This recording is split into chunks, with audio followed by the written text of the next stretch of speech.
Okay. All right. Go ahead. Fantastic. Okay. Like I was saying, thank you all for coming. It is my immense pleasure and honor to introduce Professor Thomas G. Palaima. He's been extremely important in my life as my doctoral thesis advisor and mentor and friend for 3 decades now. So please excuse me if I do wax a little bit lyrical in my introduction for him.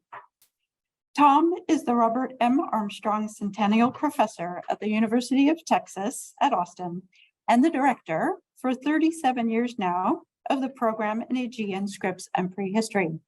Sometimes we just say PASP.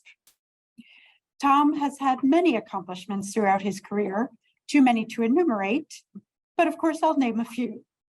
He's been awarded an honorary doctorate from the University of Uppsala.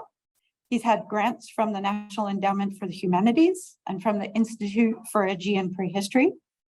He's held a Fulbright Fellowship and, significantly, a MacArthur Fellowship, which is also known by some as the Genius Grant. He's a genius. But it is what Tom did with that MacArthur Fellowship that I'd like to highlight. In 1986, he founded the program in Aegean Scripts and Prehistory in the Classics Department at UT Austin, which is where I very happily spent my graduate years.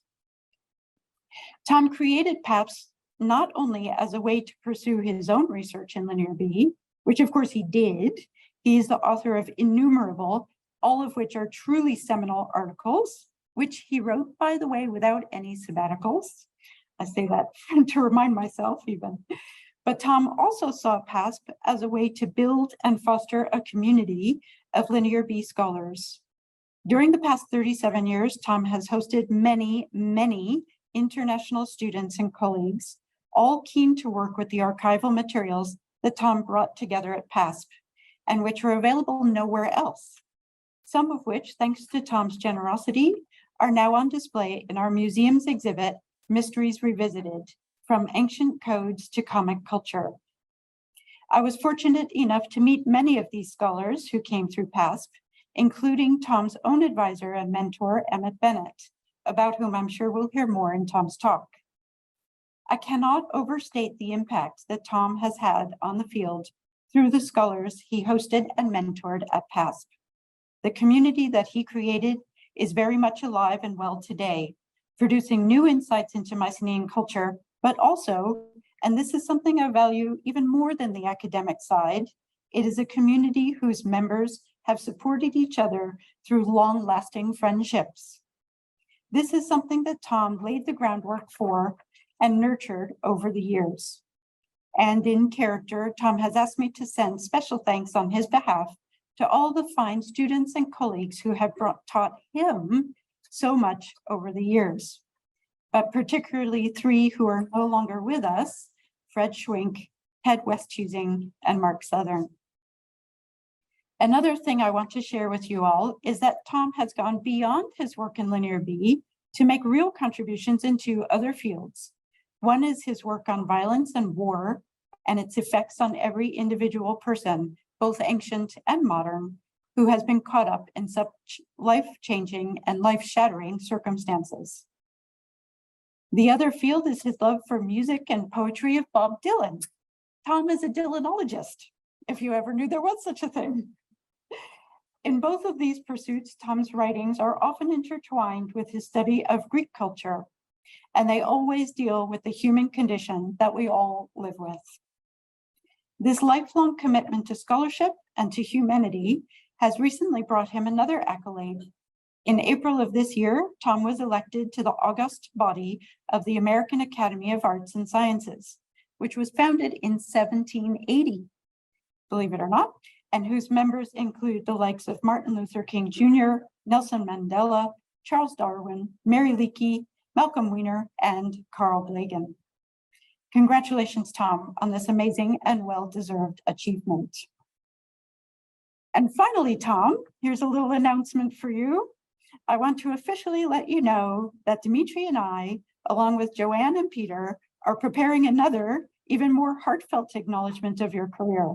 We're currently in the process of editing a festschrift in your honor, filled with the contributions of those scholars whom you've hosted, all of whom were eager to write for this volume in appreciation of the impact that you've had on them, academically, of course, but also personally through your generosity and your philoxenia.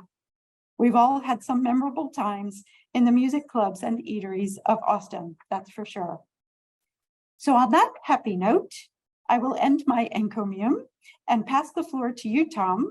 I am very much looking forward to this talk, and thank you very, very much for coming and doing this for us. Well, thank you very much, Susan. I'm going to have to compose myself. It was such a beautiful introduction. Yes, Mark Southern, Ted Westhuizen, and Fred Schwink were, Fred and Mark were great, of course, had interest in Mycenaean studies. And Ted Westhuizen was a student from intensive summer Greek. He was known as Colonel Ted Westhuizen and was lured by General Petraeus to go over to Iraq to train native Iraqi security forces. He uncovered corruption that Petraeus and General Phil just wanted to bury, and Ted couldn't live with it, and he took his own life. Mark and Fred also fall into the same category. With that, as a note of beginning, a rather somber note of beginning, I would like to now turn to my talk. I wanted to first off thank the University of Texas at Austin for its long-term support of PASP, and also the Institute for Aegean Prehistory.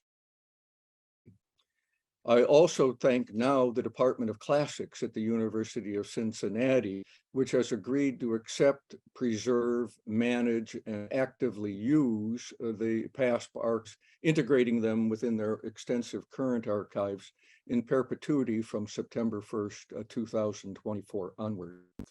I want to thank also my many research assistants over the years, like Susan Lupak, especially the talented and dedicated archivists. Without them, the materials, which you can find, much of it is scanned and perfectly described online. So if you have an interest in what we're talking about today, you students there in Australia, you can go online to PASP and even see more of the same.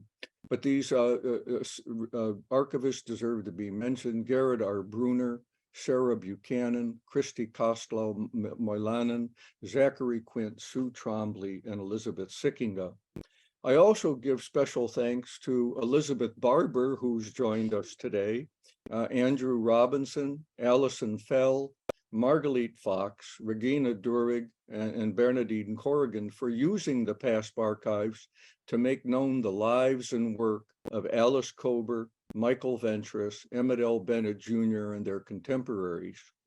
I just found out today that Bernadine's play, Ciphers, which she wrote during COVID, is now turned into an opera and has a luminary figure from British opera behind it, and therefore it will soon be appearing. It's on the theme of the relationship between Alice Kober and Michael Ventris. Lastly, I thank Christina Skelton and Cassie Donnelly among foreigner students, because I'm using 3 of their slides in this talk. My title is I Pity the Poor, Brent, taken from Bob Dylan, but celebrating the gradually unforgotten life and work of Alice Elizabeth Kober, and it's dedicated to my dear paternal grandmother, Sophie Palaima. She and my other grandparents came from Lithuania and Poland. They were illiterate, and yet they made their way and created the life that I now have. There's going to be a special segment at the end of groundbreaking research work conducted at PASP this April and early May by Brent Davis at the University of Melbourne and Anthony Bronzo, a PASP research assistant. We are glad and happy, as Josephine and Martin and Susan know, that we could send on loan select items from Alice Kober's decipherment notes for the exhibition Mysteries Revisited, From Ancient Codes to Comic Culture. And speaking of comic culture, let me show you 2 comics in Linear B. This was done by now Dr. Christina Skeleton, who was a former UT undergraduate, and it shows her drawing of something that looks like someone who looks like Julie Andrews singing the scales do, re, mi, fa, sol, la, ti, do in linear B. Scripts, as you can see, represent the sounds of speech. They are devised for specific languages, but they all can be adapted and used for other languages with more or less ease or difficulty. Another of Christina's cartoons show us a Greek cows, one linear B cow at the top, and then a Cypriot syllabic cow from the historical period. The Cypriot syllabic script is somewhat genetically related to linear B, and then the Greek alphabet itself. I've marked off in red there the sign that has the value, the phonogram mu, but it's also the ideogram for a bovid, that is an ox or a cow, that species of animal. So I don't know, Elizabeth Barber, and she might advise whether this is an onomatopoetic phonetic abbreviation for a cow. Look how difficult it is to learn to write the 26-letter Roman alphabet that is used to represent English, and with minor modifications is used for German, French, Spanish, Italian, and other world languages. In the second millennium BCE, between 1850 and 1450, scripts were used on the island of Crete, called Cretan hieroglyphic and linear A, to write the language or languages spoken by the human beings living on the island. The Minoan linear A script was adapted into linear B that was used to write the records used by the Mycenaeans. And it took 52 years from their earliest discovery for this script to be deciphered as quote unquote an early form of Greek. The picture I show there is by famous Depression era photographer Russell Lee of school children learning to write in his Lake Dick, Arkansas. But I'm going to focus, you see, on essentially poor immigrants. Alice Kober is the child of immigrants, and I myself am the grandchild of illiterate immigrants. The linear B script is much more complicated than the Roman alphabet. It has a set of signs that are called ideograms that designate objects, both natural and man-made, and they're used within the text not syntactically. They're never part of the phonetic syntax of the sentence. You can see in red the signs for human being. 100 is man and 102 is woman. Metrical signs, that is signs for weights and quantities, are there in green. In blue are agricultural commodities. Granum is either wheat or barley. Hordeum is either barley or wheat. And I also have in blue the ideogram for olive.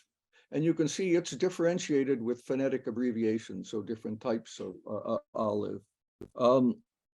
The cloth is in the fourth column, and it too has phonetic abbreviations. There are still more ideograms. You can see armor on the upper left in green. Sign number 163 is body armor with a helmet. In purple are vases. 201 is a tripod. 227 is a bull's head rhyton. And there's weaponry in blue. You can see number 230 is a spear, and number 234 is a sword.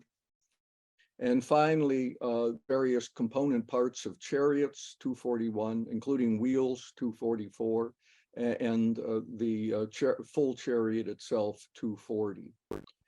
Besides the ideographic signs, the script used open syllabic phonetic signs. That is, each sign stands for either a pure vowel or a combination of consonant plus vowel. There are 65 core signs with which any word can be written. How do we know this? The Cypriot syllabic script has approximately a like number of signs and operates more or less under the same principles.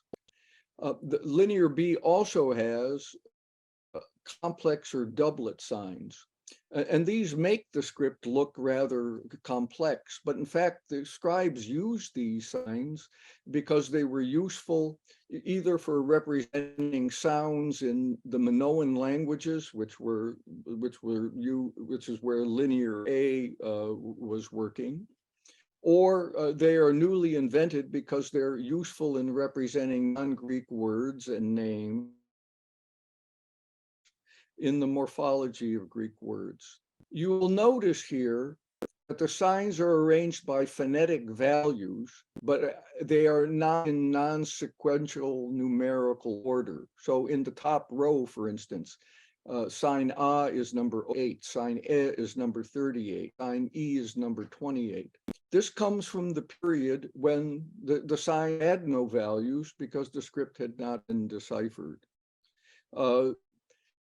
The order of the signs that Alice Kober used in her own notes was the order that was developed by Sir Arthur Evans. What you see here is the wing spread convention when the world experts in the newly deciphered script years in got together in Wisconsin and hammered out this standardized way of representing the tablets. But that did not exist in the time of Alice Kober. She relied on Arthur Evans's numbers. Notice Evans, there's some kind of slight attention to the clustering of shapes. I mean, B1 looks somewhat in its outer form like 2, but by and large, it's not as systematic as what we saw in the wing spread. And nor is there a cluster, because he didn't know what the values were. There's not any clustering of values. This is now a wing spread order, and I will just call your attention to da, ro, pa, te, to. These were set up before any values had been assigned, and they clearly were set up to go from simple forms to more complex forms. And as you can see, sign 01 is a vertical stroke with a horizontal extending to the right. Rho is a vertical stroke with a horizontal coming from far left through to the right.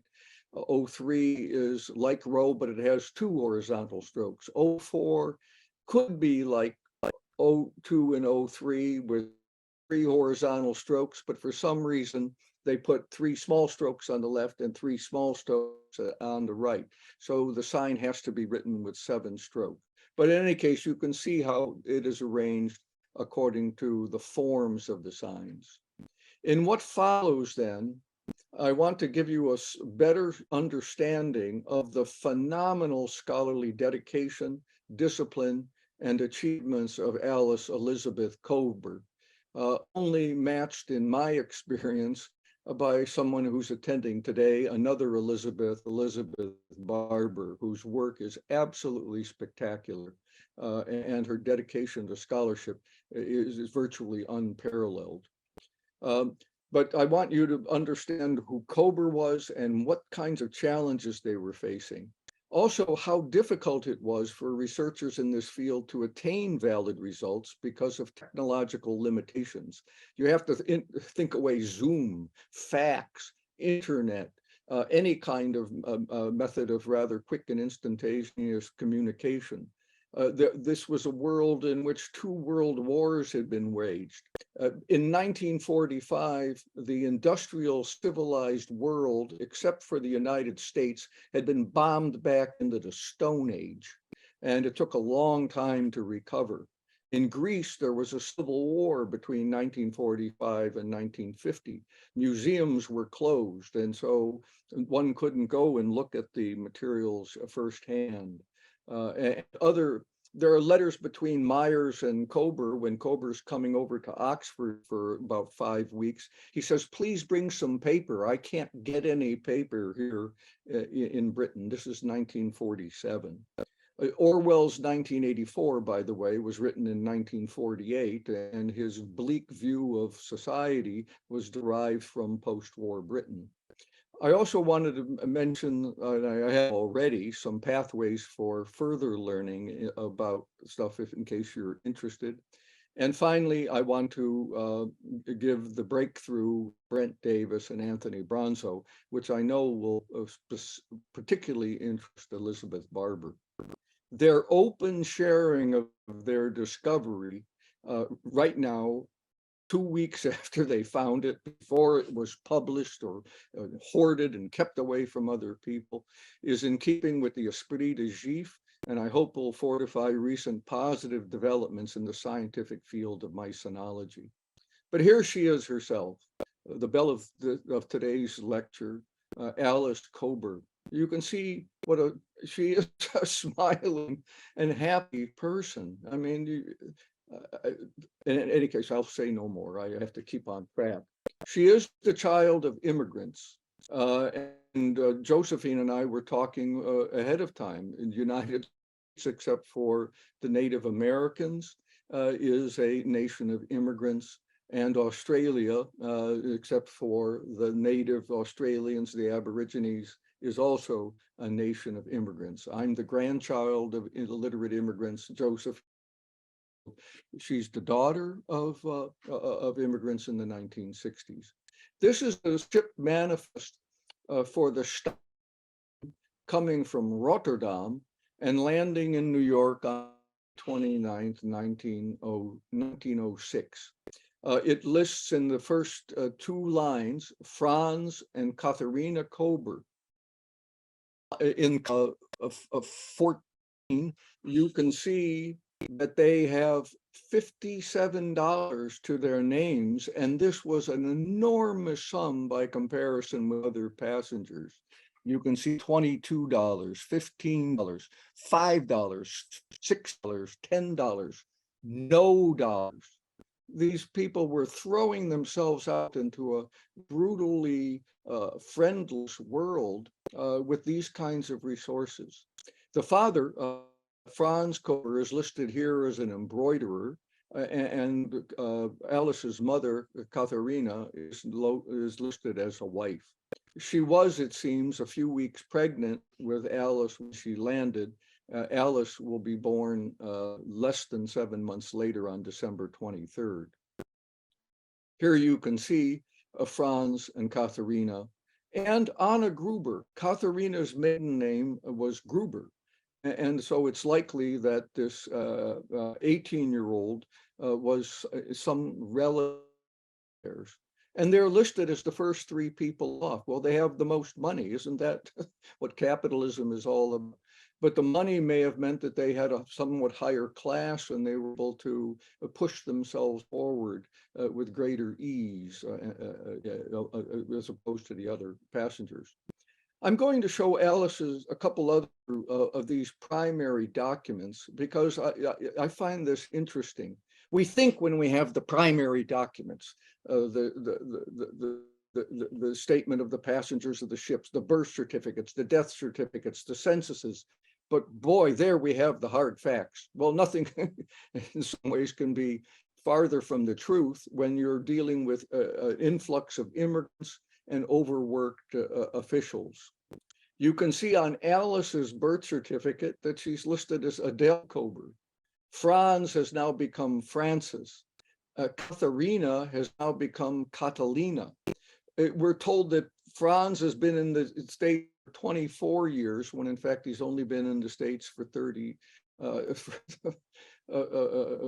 mean, he said he's 24 years of age and he's only been, but in fact, he's 32. So if you were going to try to track Franz, you couldn't find him here. If you're going to try to track Katharina, you couldn't find him here. If you were going by their ages, you couldn't find him. If you were looking for Alice Kober at all, you wouldn't find her in the records of birth certificates. Her father dies in 1935 at age 62. His cause of death is carcinoma of the stomach. Alice had an ailment of unknown type. It may have been stomach cancer. But notice here, he is now Fred Kober, thoroughly thoroughly Americanized. Franz, Francis, and not even Frank, Fred. He's no longer either a embroiderer or an upholsterer, which is what he was on the birth certificate, but he's now a superintendent. But we don't get of the for the industry, business, or established is left unfilled. He's said to have be in the United States for 40 years, when in fact it's only 29 years. So the amount of misinformation in these documents may make us a little bit more wary when we're looking at the Linear B documents. Alice was the child of immigrants, and undoubtedly instilled in her in order to get ahead, get a good education, and she excelled. This is the award list of university scholarship published in the New York Times when Alice was shy of 18 years old in 1924. She placed third of 115 scholarship awardees, and well above the rest of the mass who weren't fortunate enough to win a scholarship. This is her transcript at Hunter College. She started in 24 and finished in January of 28. Magna cum laude, Phi Beta Kappa, 3.5 years. Her strengths are in Greek and Latin, her weaknesses in hygiene and physical. And here is her death certificate. The Linear B, we would place it, well, sometime we'll see June 1st, June 18th, July 1st. Ventris finally swung around to seeing that the language could be Greek. Kober was already dead at this point, and so she died on May 17th, 1950. So she was 50 and 51 and 52. She was 2 years dead. Now, what about her scholarship? The brilliance and originality of her published work on what we now call Aegean Scripts, and the published work goes from 1943 and of course stops May 16, 1950, are easy. First, she had a mathematical understanding of the logic of problem solving and shared with theoretical mathematicians a respectful preference for elegant simplicity in the demonstration of proof. And in her first article, in a footnote, she talks about postulational thinking in mathematics. Secondly, she explained the problems posed by Linear A and Linear B in short sentences and in plain, and I would call it Orwellian style. And uniquely among all the scholars interested in deciphering Aegean scripts, she deliberately acquired through years and years of work ahead of time a wide range of technical knowledge necessary to identify and then to attack particular problems posed by these writing systems. So she wrote a series of small, very, very focused, and absolutely clearly explained articles. And therefore, she can be looked upon by some as, oh, she didn't have the brain power to launch into lofty theories or to see the big picture. Nothing could be farther from the truth. She was the one who created the big picture, and then she identified specific problems and went after them, as I've explained, with this amazing intellect that she had honed and prepared for the task.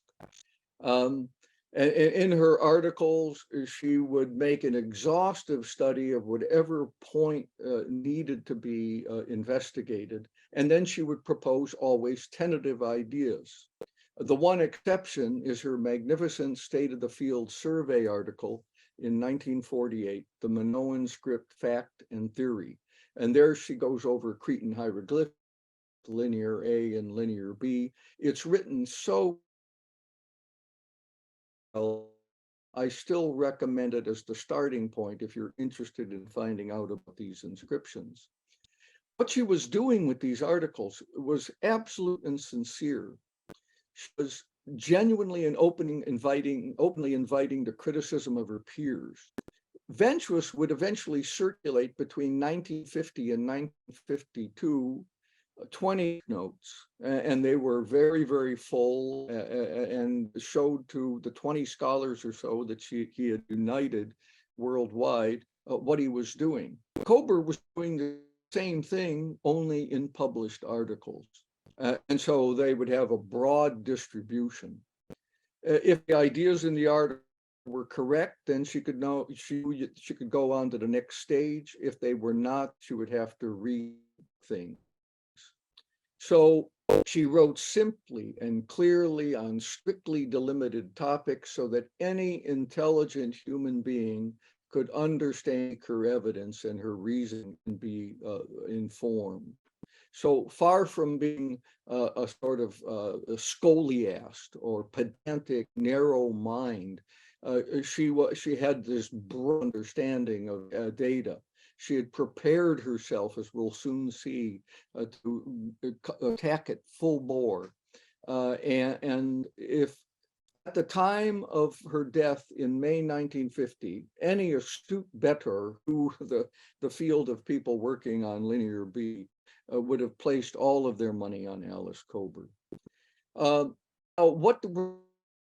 And working under great limitations. Before she began collaborating with John Myers in 1947, you can see the paucity of material that she had to work with. 45 published photos, 103 drawings, some 120 transcriptions, and 7 photographs of the Pylos tablets and so forth.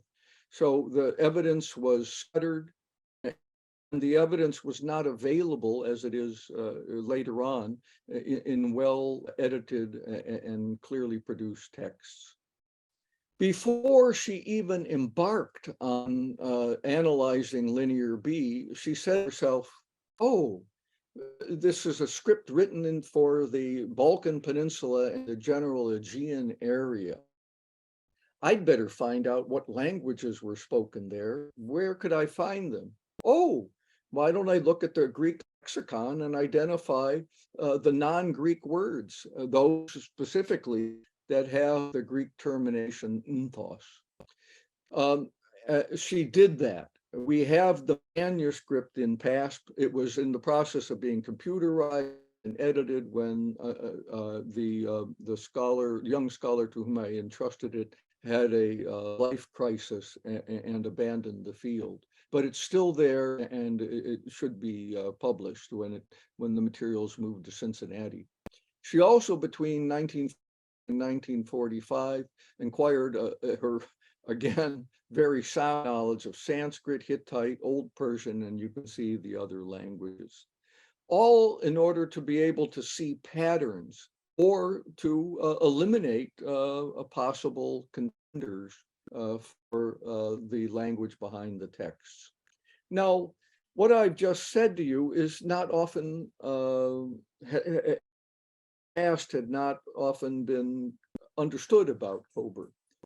One of the reasons for this is that the standard book on the decipherment of linear B is called Decipherment of Linear B, and it was written in 1958 by Michael Ventris's chief collaborator after his announced assignment, John Chadwick. And this was during a period when the validity of the Ventris decipherment was under what I call mostly unpardonably personal or even petty satirical attack. Scholars who really did know better but still indulged themselves. Chose not to take the time to understand the basis for the validity of the decipherment, and even took pleasure in parlor game criticisms that were published in established journals whose editors themselves would have known and acted better.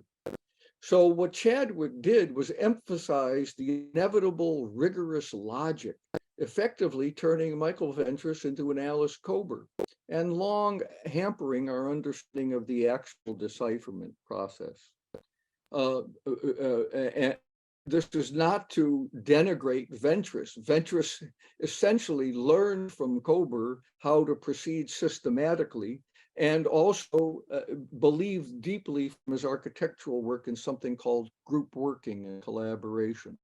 But for the general atmosphere in the 50s, you can see an article by Rupert Thompson in 2019, and an article soon to appear by me in Studi Micene. It should be out in a couple of weeks. So Chadwick did not cite or take note of Ventris's last words on the subject. They appeared in a posthumous, vis-a-vis Ventris's 1956, publication of the Acts of the International Conference of Classical Studies, held in Copenhagen in August of 1954, but it was only published in 1958.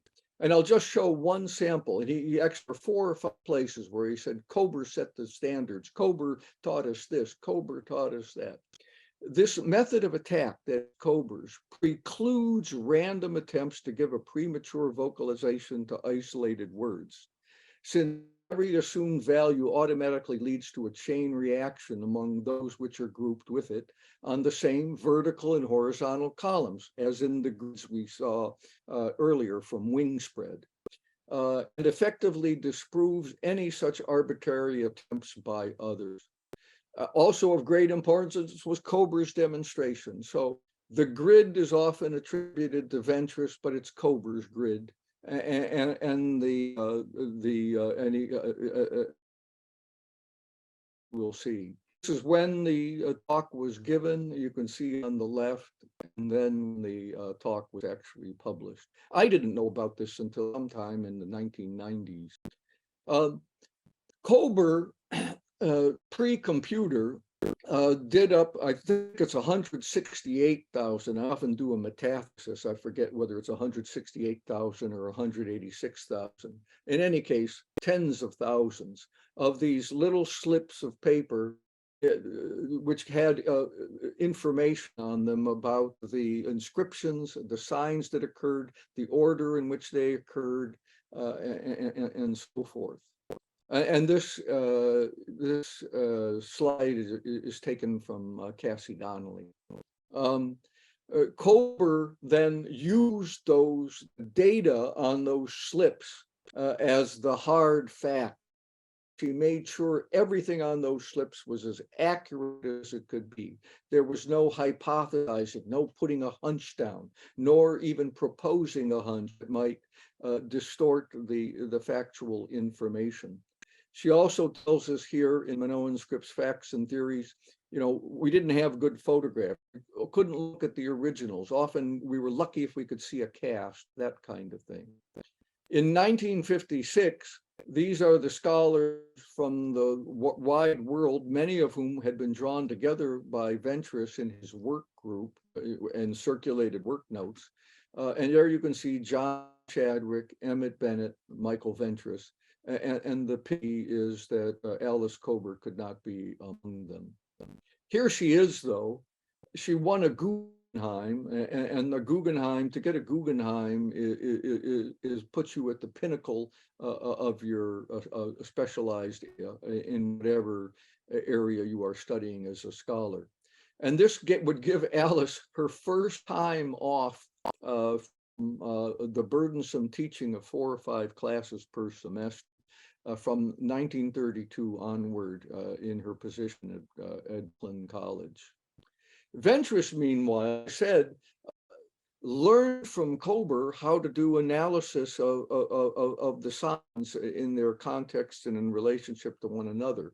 But he never abandoned what I would call his Etruscan Pelasgian fixation.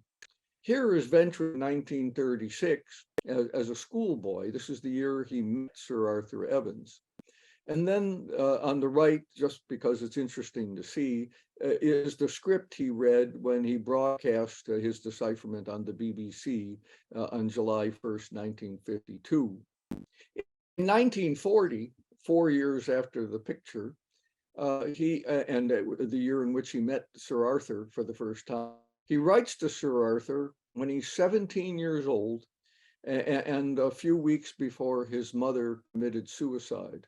His mother was Polish nobility. They had landed estates in Poland, and when Hitler invaded Poland, though, the money from that disappeared.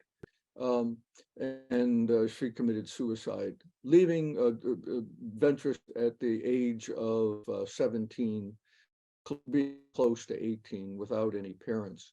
But here he tells Sir Arthur, back in 36, I thought the Linear B would be Sumerian, but now I think it's a dialect of Etruscan. And that's a good thing to think about, because it's the last thing one would think about if you were trying to achieve a spectacular decipherment, because so little is known about it. It's a weird kind of logic, but you can noodle around with it. Later on, when he's starting to go work more and more on the scripts, he's still proposing things in as Etruscan, or what he calls Pelasgian, and still attaching values to signs, sometimes borrowed from Cypriot syllabic, sometimes just on hunches, and linking them with Etruscan words. And this is what will cause the grids that he is devising to be somewhat out of whack. And I only will talk here for the sake of time. On the left side, you could see the vowel 1 there is the pure vowel. Is the sign that we now know is the sign that has an O vowel. It's the pure sign O. But most of the signs in column 1 by this time were accurately identified, sharing. But the vowel is the I vowel, I. So there are we in row 1, P, T, C, ni. And so you can see but these were effectively signs that Kober had already given him. It's then June of 52 that he finally swings around to proposing that we might be dealing here with a Greek dialect. Well, all along he was testing values. Which Kober and Bennett refused to do. And he was even using those values to place things in the grid here and there. As you see, hypothesized chains of deduction from different points of departure. But this may be a hallucination, but I think it's Greek. And so he sent Ventris sent Bennett this grid on June 18, 1952. You can see it's like the core 65 signs we talked about before, both for Cypriot syllabic and for Linear B. The one thing he was not aware of were phonemes called labial velars, and therefore Bennett in red pencil is making some corrections. Kober, meanwhile, did her graduate work not on the linear scripts, but on the use of color terms in the Greek poets. But she never abandoned her thoughts about the Greek Bronze Age and those scripts of Sir Arthur Evans. You can see standing out like a red flag. Sir Arthur Evans's Palace of Minos, embedded with lexicon of the Homeric dialect and foundations of Greek etymology, and a monograph on the purple dye industry and the De Purpura Farberi. So she's still, even while working on color terms in the Greek poets, she's thinking of the Minoans and Mycenaeans. This is an excerpt from her monograph, unpublished still, but in typescript form, of the words in Inthos. Here, terebinthos, related to our word turpentine, the Pistachia terebinthus, shrub, tree, which was used as an additive in the period. And now you see at Macquarie, you can see cigarette cartons. So this is nothing new to many of you. But there she's put B inscription Evans order. When the inscriptions came out of the ground, they were numbered, and that's how she arranged them when she was arranging the inscriptions. And then she would make a slipper card for the tablet. In this case, it's tablet number 59. She calls it a livestock tablet. Guess what? She correctly identified that sign we saw as moo in Christina's cartoon, her cartoon comic, and in the Linear B phonetic phonic syllabary. She now has identified that livestock. She still doesn't know it has the value moo or that it's a bovid, but she's right about it being a livestock. And see how carefully she's trying to read the numbers and even read the signs. Interestingly, Ventris uses this very tablet in reporting to Bennett, hey, I think I deciphered linear B. And it's really interesting. He doesn't send Bennett a spectacular tablet with all kinds of names of Hector or Achilles or any kind of thing, any such thing. He just starts with 59. In point of fact, it only yields 2 Greek words. Well, in fact, one isn't even a Greek word. It only yields 1 Greek word, wergatai, but that's accurate, meaning workers. These are worker oxen, 6 in number, 6 in number, 6 in number, 6, 6, and 40. That are located at specific sites. The worker oxens were the John Deere tractors of the period.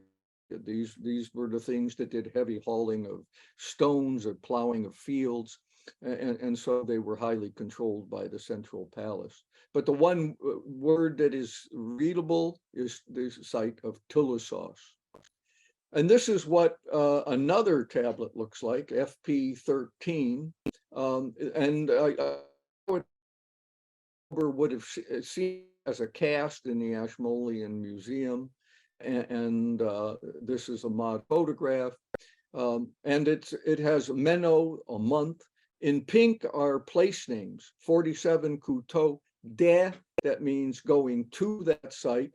Oli means oil, olive oil, and then as Susan knows, because she's done great work with deities and oil offerings and so forth, we have Pipituna, clearly a Minoan goddess, Pasitaoi, to all the gods. This is what you do in any prayer, make sure no gods are left out. So in Roman Catholicism, all the angels and saints have to be added in because you don't want to have bad vibes with those supernatural seas. In the bottom line here, Animo Iareia, probably for 47 Couteau, the priestess of the winds, and then another site, Utanos, priestess of the winds. And this is Alice's representation, and look how accurately he has it. The one thing that she didn't know yet, she thinks that the ideogram is a cereal when in fact it's olive oil. But otherwise, notice the accuracy of her drawing of the signs. And even a fuller text in her cigarette carton files with the drawing, with the Evans numbers for which signs they are. She thinks of this as not just being a cereal, but she thinks it could be millet and so forth. And she also designates on the left that the drawing comes from Palaiminos 4, figure 650. We're finally then around to her notebooks. This I mentioned at the second last Mycenological colloquium, but it says words, new list. And if we open it, we get a grid, V1, V2, V3, V4, V5, and then the consonants in the vertical. In pink, we get we, wo, we, and wa. So she has 4 of those signs correct. And then we get TC, we, ni, me, nu in the vertical, all consonants with an I vowel except for nu. And we can see in the aqua vertical that nu, though, is paired with nawa. So she is doing something with N with either a vocalic W or a consonantal W following. And then even more staggering is down in the blue box at the bottom, where she has 4 of the 5 vowels listed as related to one another. And when she did this, 1949, 1948, we have no way of knowing, but it would have to have been a significant amount of time before her death. Now, in conclusion, and with thanks to Brent Davis and Anthony Bronzo, who immediately said, sure, let's do this. Let's show the world what we just discovered. And it was fantastic to be in the PASP rooms when they were explaining all of this to me. So thank you, Brent. Thank you, Anthony. Thank you, Garrett Bruner, our archivist. And Lane Flores, who was also there, a magnificent graduate student, who's working on the on linear B paintings that we have in our collection. So, what was Kober doing? She had identified a number of triplets, trios of form that follow the same pattern. And if you look at the individual columns, you can see that the fronts of the words are the same, and sometimes only one sign, and then the rears are, the rear of the words are different. The red signs that end the short forms alternate with the blue signs in the longer forms, while the longer forms all end in the same two final signs in green. So you can see that there. So we're Brent and Anthony are taking us through the steps. Kober had identified a number of triplets, trios of forms that follow the same pattern. She called them cases because she thought they were inflections of noun cases. They're not quite that, but they were still, it was still significant to see this patterning.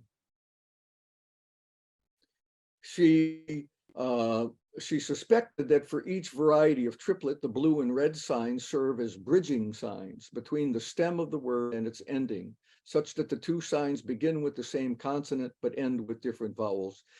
Just for the sake of example, this has nothing to do with the values of those signs there. You could, in Latin, this would be like servus, servum, so. Kober identified a number of triplets, trios of forms that followed the same pattern. So she would be able to say, well, that the woo and woe, if this were Latin. So they would share that consonant. What was already known, however, let me get this out of the way. Yeah, that's you could what was already known. You could see this is what Kober had. That this sign has consonant 1 and vowel 1, vowel 1 and vowel 2, one consonant 2, vowel 1 and vowel 2, and so forth. And we can see that they are correct. T, C, we, ni, me, to, sho, wo, no, mo. Got to get back there. But though it's been more than 70 years since her death, no one has been able to answer a fundamental question of Kober's crucial contribution to decipherment. How did she discover these triplets in the first place from the mass of information that she had in those various cigarette carton files? She examined the photographs and drawings of the tablets, and she transcribed each individual word onto an index card. Imagine the amount of time that took, along with additional notes on the context of the word. You can see it there. Diagrams it might appear with. Tens of thousands of these are what she created. So how could she sort through and find which ones were triplets and which ones weren't? Well, she sorted all the index by alphabetizing them. She didn't have the wing spread order, but she had Sir Arthur Evans's order, and you can see it there. She then tabbed, divided the cards by the initial signs. She transcribed all the sorted index cards into a notebook in sorted order of the sort we saw, along with their notes on context. In the notebook, then, the sorting has forced the members of each triplet into close proximity because of her absolute adherence to being exact and following a logical structure and making sure every sign is correctly read. And so the triplets virtually jump off the page. I remember them jumping at me when Brent and Anthony said, "Hey, look at this." And of course, in color, it's even more conspicuous. And there you can see the triplets, 1, 2, and 3. She pencils them in. Aha! I have triplets here. And here's another one. The first one we read as Paitia, Paitio, and Paito. So Paito is at the bottom, Paitio, and then Paitia. The next is Turisi, Turisio, and Turiso. The Tilisos that Ventris had on the tablet he showed, number 59, that he showed to Bennett. Since all the words in the triplet on the Knossos tablets, but not on the Pylos tablets, Kober suspected that these words might be Cretan place names, and she was right. And there they are, Paitia, Phaistos. Of course, she couldn't read the values, but she'd already deduced that they were place names. Phaistos, Tilisos, Davos, Rion, and Quamos or Quamon, whatever that.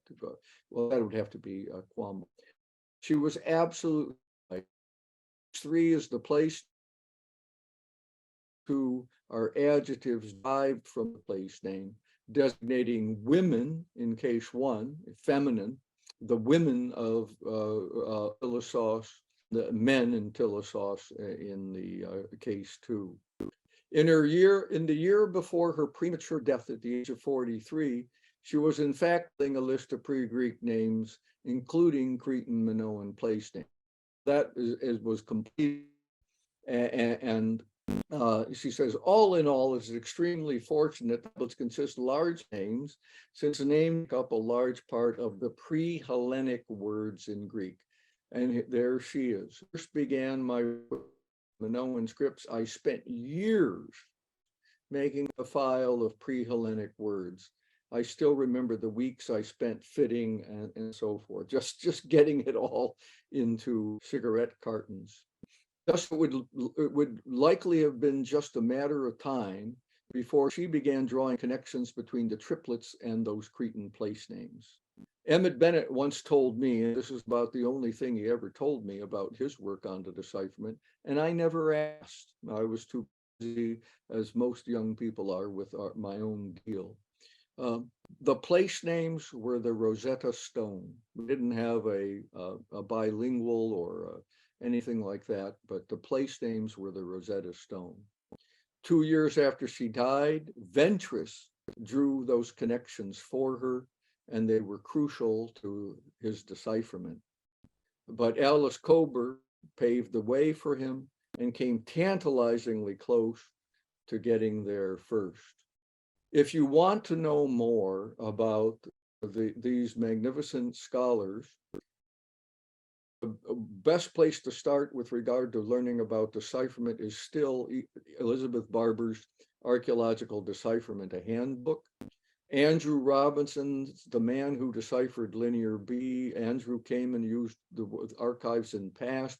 Worked with him over in London, and he's just a brilliant scholar himself. Has a degree in one of his first big scholarly publications is on the films of Saja Ray, and he's gone on to all sorts of other things. The Man Who Deciphered Linear B. Alison Fels, The Element Nth in Greek, a compelling chase through patterns of desire. This is a mystery novel, but most of the material I showed you about Kober's life was stuff that Alison tracked down in New York on the way to PASP. She had a grant from the Royal Academy, and she was intent on doing a book that would have a young modern researcher trying to do what Alice Kober never did, get to the Heraclean Museum and look at the tablets for the sake of the spirit of Alison. So distributed throughout this wonderful book is a lot of information about Alice Kober.